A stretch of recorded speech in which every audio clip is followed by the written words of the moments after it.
Hello every one. நான் இன்னைக்கு வந்துட்டு என்ன ஷேர் பண்ண போகிறேன் தெரியுமா? என்னோட லைஃப்பில் நான் பண்ண இன்னொரு மிஸ்டேக்கை பற்றி பேச போகிறேன். எப்போவுமே நம்ம வந்துட்டு என்னோட ஒர்க் பிளேஸில் நான் என்ன பண்ணுவேன் அப்படின்னு பார்த்தீங்கன்னா, யூஸ் டு ஸ்கிப் திங்ஸ். ஒரு வேலை கொடுத்தாங்கன்னா அந்த வேலையை நாளைக்கு பண்ணிக்கலாம், இன்னைக்கு பண்ணிக்கலாம், நாளான்னைக்கு பண்ணிக்கலாம் அப்படின்னு ஸ்கிப் பண்ணிக்கிட்டே இருப்பேன். பட் என்னோட கொலீக்ஸ் என்ன பண்ணுவாங்க அப்படின்னு பார்த்தீங்கன்னா, அவங்களோட வேலையை அப்பப்போ பண்ணிடுவாங்க. இப்போ இதில் நான் என்ன விஷயம் கற்றுக்கிட்டேன் அப்படின்னா, அவங்களும் அந்த டைமுக்கு அந்த வேலையை பண்ணி முடிச்சிடுறாங்க. பட் நான் என்ன பண்றேன், அவங்களுடைய டைமுக்கே முடிக்கிறேன். பட் நான் ஹரி பண்ணி லாஸ்ட் மினிட்ல பண்ணுவேன். ஸோ இதனால என்ன டிஃப்ரென்ஸ் வந்துடுதுன்னு பார்த்தீங்கன்னா, அவங்க அந்த வேலையை தெளிவா பண்றாங்க. நான் ஒரு தெளிவு இல்லாம பண்ணிடுவேன். இது இஸ் த ஃபர்ஸ்ட் பாயிண்ட்.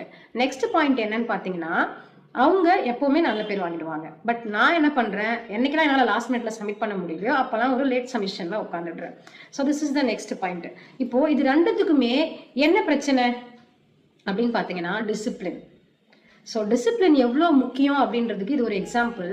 யார் ஒருத்தர் அவங்க டைமுக்கு அந்த வேலையை முடிச்சு அவங்க சப்மிட் பண்ணுறாங்களோ அவங்களுக்கு பிரச்சனை கிடையாது. பட் யார் ஒருத்தர் ஸ்கிப் பண்ணி நாளைக்கு பண்ணிக்கலாம்னு போயிட்டே இருக்காங்களோ அவங்களுக்கு எல்லா டைமும் பிரச்சனை தான். ஸோ எப்பவுமே ஒர்க்கை ஸ்கிப் பண்ணுறதுக்கு முன்னாடி யோசிங்க, நம்ம இதை ஸ்கிப் பண்ணியே ஆகணுமா இல்லை இப்பயே பண்ணி முடிச்சிடலாமான்னு. ஓகே, நெக்ஸ்ட் வீடியோவில் பார்க்கலாம்.